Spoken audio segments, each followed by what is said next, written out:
सिर्फ ऑनलाइन ही रजिस्ट्रेशन नहीं हो रही, ऑन कॉल भी हो रही है, व्हाट्सएप के माध्यम से भी हो रही है।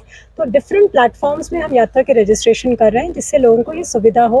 प्लस एक क्लैरिटी हमने दी है कि रजिस्ट्रेशन के बिना कोई भी यात्री यात्रा की उम्मीद ना करें। रजिस्ट्रेशन के बाद जो सेकंड मोस्ट इम्पॉर्टेंट स्टेप जो हमने लिया है वो टोकन जनरेशन का है।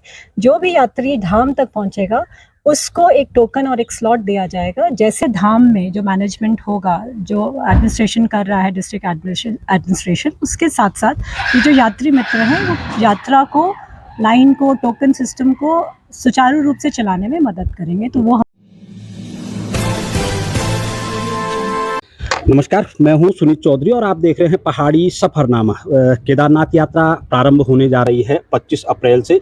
ऐसे में रुद्रप्रयाग जनपद में तैयारियां तेज हो गई हैं। पर्यटन विभाग का अहम रोल रहता है केदारनाथ यात्रा में। तो ऐसे में आज यहां पहुंची हैं पर्यटन की अपर सचिव मैडम। मैं उनसे बातचीत करूंगा। मैम, चार धामों की अगर हम बातचीत करें तो केदारनाथ यात्रा सबसे विकट की यात्रा मानी जाती है। सारे विभागों के सामूहिक प्रयासों से ही यात्रा संचालित हो पाती है। अगर मैं पर्यटन की बात करूं, क्या कुछ इस समय पर्यटन की कार्य योजनाएं हैं केदारनाथ धाम को लेकर?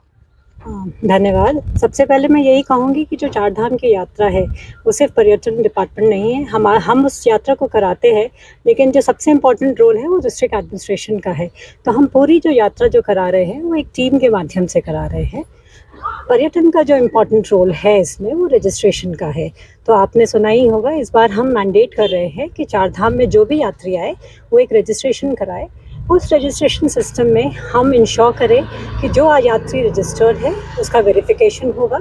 केदारनाथ के लिए टिपिकली हम उसको सोनप्रयाग में वेरीफाई करेंगे, और उसके बियॉन्ड जब वो धाम में पहुंचता है ट्रैक करके, चाहे वो हेली के माध्यम से आए या ट्रैक के माध्यम से आए, तो वहाँ पे एक टोकन जनरेट होगा जो कि उसको एक स्लॉट देगा। उसका टाइम डिसाइड होगा कि 12 से 1 का उसका टोकन है। जैसे कि वो जो लास्ट ईयर 6-6 घंटे लाइन में खड़ा रहता था वो ना खड़ा रहे, और 1 घंटा, मिनिमम 1 घंटा, मैक्सिमम 1 घंटा, और मिनिमम में भी आधा घंटा, 15 मिनट में उसको दर्शन हो जाए और अच्छे से दर्शन हो जाए। ये हमारा मेन ऑब्जेक्टिव है इस बार की यात्रा। मैम, अगर हम रजिस्ट्रेशन की बात करें, जो पंजीकरण की हम बात कर रहे हैं, पिछला अगर यात्रा काल हम देखें, काफ़ी विवादों से भरा रहा है रजिस्ट्रेशन।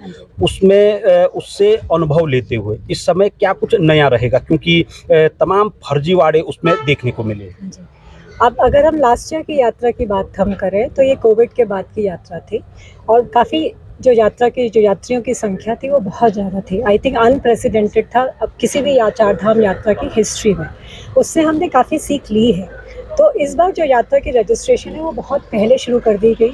यात्रा की रजिस्ट्रेशन की एडवर्टीजमेंट नहीं, उत्तराखंड में ही नहीं, जो हमारे मुख्य जो स्टेट्स हैं जहाँ से यात्री आते हैं वहाँ पे भी पब्लिसाइज कर दिया गया है, जैसे कि लोग श्योर रहे कि रजिस्ट्रेशन के माध्यम क्या क्या है। सिर्फ ऑनलाइन ही रजिस्ट्रेशन नहीं हो रही, ऑन कॉल भी हो रही है, व्हाट्सएप के माध्यम से भी हो रही है।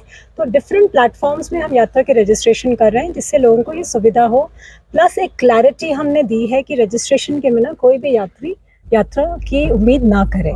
तो एक बहुत इंपॉर्टेंट पॉइंट जो ये बोलना चाहेंगे, जो यात्री आए वो एक रजिस्टर्ड यात्री आए, और फिर उसके बाद रजिस्ट्रेशन के बाद जो सेकंड मोस्ट इम्पॉर्टेंट स्टेप जो हमने लिया है वो टोकन जनरेशन का है।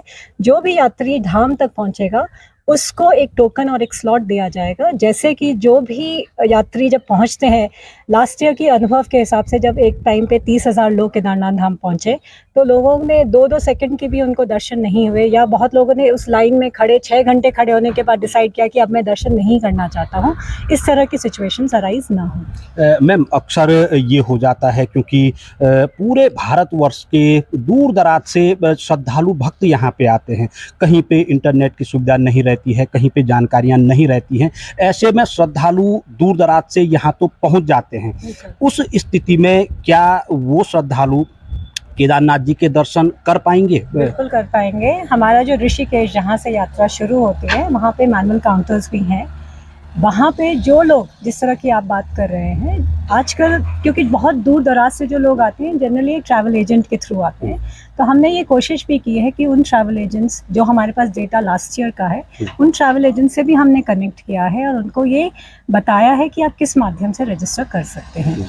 तो मेरी उम्मीद है कि मैक्सिमम जो लोग आएंगे इस बार यात्री वो रजिस्टर्ड आएंगे। सेकेंडली, जो टोकन की हम बात करें, आज जिस उद्देश्य से हम यहाँ आए हैं वो प्राइमरली जो हमने यात्री मित्र आइडेंटिफाई किए हैं उपनल और पीआरडी के लोग, उनकी ट्रेनिंग की है, जिससे जो पूरे धाम में जो मैनेजमेंट होगा, जो एडमिनिस्ट्रेशन कर रहा है डिस्ट्रिक्ट एडमिनिस्ट्रेशन, उसके साथ साथ ये जो यात्री मित्र हैं वो यात्रा को, लाइन को, टोकन सिस्टम को सुचारू रूप से चलाने में मदद करेंगे। तो वो हमारा मेन उद्देश्य है। तो इस बार जो डिपार्टमेंट का विजन है वो ये है कि रजिस्टर्ड लोग आएँ उन्हीं की सुविधा के लिए, और टोकन से दर्शन हो, जैसे कि लोगों को बहुत लंबे कतार में नहीं खड़ा होना पड़े। मैम, जैसा कि आपने अभी बताया, पर्यटन मित्र इस समय एक नया कॉन्सेप्ट रहेगा तीर्थयात्रियों के लिए, जो कि धाम में सुगमता के लिए रखे जाएंगे। ये कौन लोग होंगे, किस तरीके से ये कार्य करेंगे, क्या क्या इनके पास सुविधाएं जो ये तीर्थयात्रियों को दे सकते हैं,